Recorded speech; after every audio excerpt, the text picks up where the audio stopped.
From Faithful Word Media, this is Healthcare Musings. I'm Dr. Hassaballa. Welcome, everybody, to Healthcare Musings. Happy to have you with me. So today we're talking about anemia in the ICU.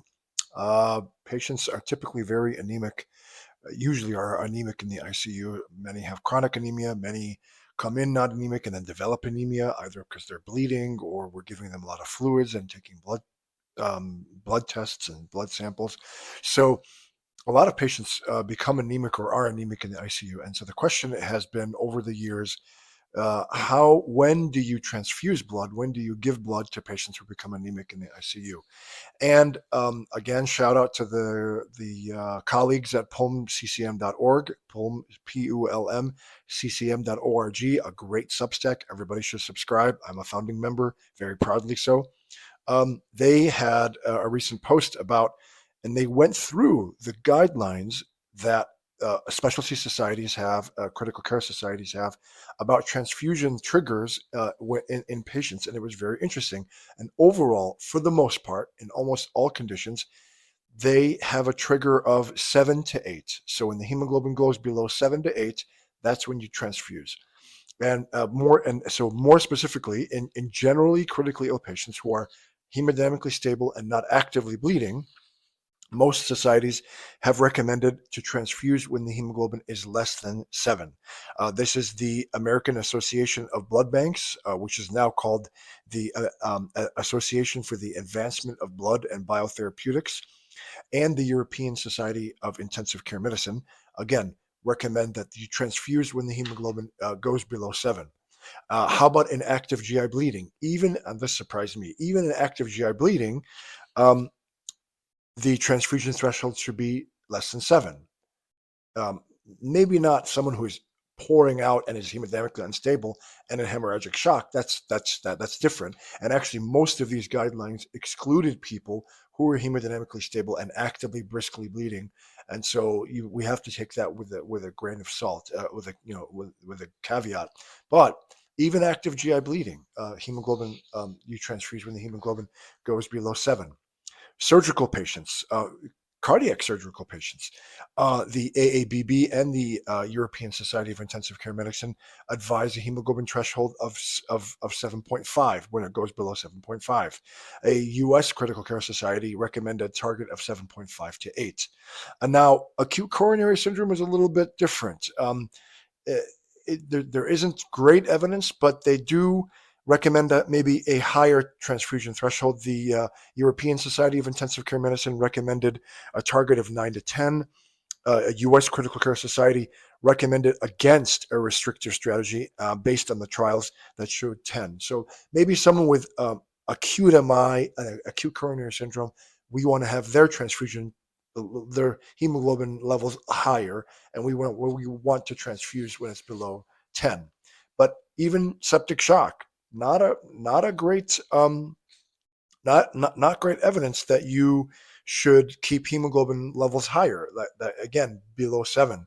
Now, caveats: someone who has a hemoglobinopathy, such as sickle cell disease, thalassemia, it's different. People who are hemodynamically unstable, someone who comes in with a multi-vehicular trauma, or they're actively bleeding. I had a patient once who was briskly bleeding from her stomach and it wouldn't stop. And I went through 9 tiers of our massive transfusion protocol, which is a tremendous amount of blood products.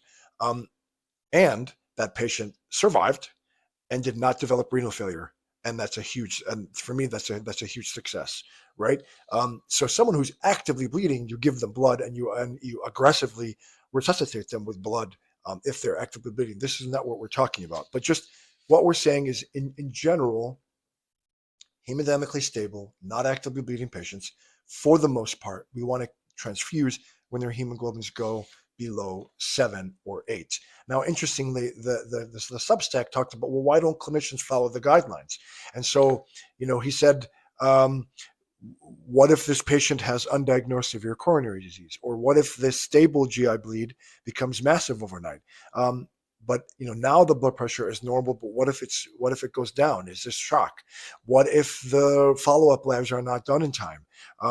What if there's bleed elsewhere? So there's a lot of excuses or reasons that we clinicians come up with to not follow these guidelines. And it's just something, and I want to end with this, is something that's very important. A blood transfusion, again, it's life-saving in someone who's actively bleeding. No question, no doubt about it. My daughter who passed away, she had cancer. We got blood products all the time. And I want to shout out to all those generous people who donate their blood, and I encourage everyone to donate blood. Huge shout out to all those people who donate blood, take out their time, give their own blood to save others' lives. Thank you so much. You guys are healthcare heroes, just like everyone else. And we have to remember that a blood transfusion is actually a tissue transplant. It is taking someone else's tissue, this blood and blood products, and transplanting it to someone else. It is life-saving, no question. And it doesn't mean that it doesn't have possible side effects and complications. And so we shouldn't be willy-nilly about it. We should give it when it's indicated, because this really is a tissue transplantation. And so let's think about that. And it also gives honor to the donors, that we don't just waste blood unnecessarily, just give blood when it's not necessary and it's not indicated. Then it's taking this relatively rare resource, this tissue, away from someone else who needs it. So this is a great post from the pulmcccm.org colleagues, and just a good reminder of when we should transfuse, usually below 7 or 8, and to always remember that blood is a tissue transplant when we're giving blood transfusions, and we have to be careful and judicious when we do it. Thanks so much for your time and attention. And until next time, I'll see you all on Healthcare Musings. Take care. Thank you for watching. Sign up at healthcaremusings.com to get every episode delivered directly to your email. And please don't forget to leave a 5-star review. Thank you so much.